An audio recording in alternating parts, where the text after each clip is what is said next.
Israel पर Iran ने जोरदार हमला बोला है। दक्षिण इसराइल की बिल्डिंग पर अटैक किया है। बेरशेबा में बिल्डिंग में धमाका हुआ है। बैलिस्टिक मिसाइल से ईरान ने अटैक किया है इसराइल पर। ईरान का जोरदार हमला, ये बड़ी खबर मिल रही है। देखिए, मिसाइलों से अटैक कर रहा है इसराइल पर ईरान, और उसके बाद जो तस्वीरें हैं वो भयावह देखने को मिल रही हैं। बिल्डिंग यहां पर पूरी तरह से धू-धू करके जलती हुई नजर आ रही है। बारूदी धुएं ने इस बिल्डिंग को अपनी चपेट में लिया हुआ है। भयानक तबाही की तस्वीरें दक्षिणी इसराइल से सामने आई हैं, बेरशेबा इलाके की, जहां पर बिल्डिंग धू-धू करके जलती हुई नजर आ रही है। और ईरानी बैलिस्टिक मिसाइल का ये भयानक हमला देखने को मिल रहा है। तो दक्षिणी इसराइल में इस बिल्डिंग को किस तरीके से निशाना बनाया गया। मिसाइल हमले से पूरा इलाका दहल उठा है। आग की ऊंची लपटें, काले धुएं का गुबार पूरे इलाके में छाया हुआ है। बैलिस्टिक मिसाइल से यहां हमला किया गया, जिसके बाद तबाही का मंजर दिखाई दे रहा है। तो इसराइल पर लगातार ईरान बैलिस्टिक मिसाइलों से, हाइपरसोनिक मिसाइलों से अटैक कर रहा है, और इसके बाद इसराइल के शहरों में जगह जगह तबाही का मंजर देखने को मिल रहा है।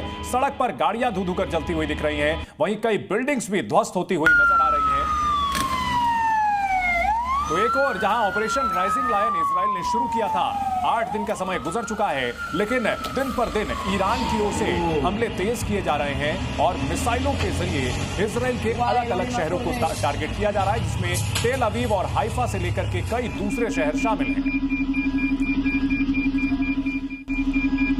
तो तस्वीरें आपको दिखा रहे हैं, बिल्डिंग को निशाना बनाया गया, उसके बाद अफरा तफरी का मंजर। बड़ी खबर ईरान इजरायल युद्ध से जुड़ी हुई। ईरानी मिसाइलों से इजरायल में जबरदस्त हड़कंप मचा हुआ है। दक्षिण इजरायल में जोरदार धमाके हुए हैं। इस हमले में कई बिल्डिंग तबाह हो गई है, आग लग गई है, और जबरदस्त तबाही का मंजर यहां देखने को मिल रहा है। आग की लपटें धधकती हुई नजर आ रही हैं। ईरान की ओर से एक के बाद एक अलग अलग मिसाइलों के जरिए अटैक किया जा रहा है। बैलिस्टिक मिसाइलें और क्रूज मिसाइलें दोनों के जरिए इसराइल को निशाना बनाया जा रहा है। आज दक्षिण इसराइल पर हमला किया गया है। वहीं बड़ी खबर यह भी आ रही है, ईरान की राजधानी तेहरान पर इसराइल ने जबरदस्त तरीके से पलटवार किया है और स्ट्राइक की है। देर रात इसराइल के आईडीएफ के इस हमले से तेहरान में धमाकों की आवाज सुनाई पड़ी है। और इसके साथ ही इसराइल ने एक बार फिर से संदेश दे दिया है कि वो खामेनेई के खात्मे तक रुकेगा नहीं और ईरान में सत्ता परिवर्तन करके ही दम लेगा। देर रात इसराइल ने किस तरीके से हमला किया, उसकी तस्वीरें सामने आई।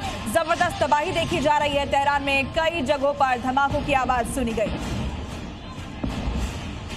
तो ईरान की ओर से मिसाइलें दागी जा रही हैं, तो वहीं इजराइल की ओर से भी लगातार हवाई हमला किया जा रहा है, और खामनेई के खात्मे का दम इजराइल भर रहा है और दावा कर रहा है कि हमारे सभी विकल्प खुले हुए हैं। नेतन्याहू ने यह चेतावनी दी है और कहा है कि मीडिया में बात करना बेहतर नहीं होगा, लेकिन खामनेई के खात्मे तक ये जंग जारी रहेगी, ये कहा जा रहा है। खलीफा को नेतन्याहू ने वार्निंग दी है। तो एक एक करके आपको बता रहे, ईरान को परमाणु हथियार नहीं मिलेगा। पूरा शिया समुदाय खामेनेई के साथ नहीं है, इजराइल ये दावा कर रहा है। और साथ ही ईरानी शासन में बदलाव वहां के लोगों पर निर्भर करता है, लेकिन इजराइल ईरानी लोगों के हिसाब से हालात बनाने का काम करेगा।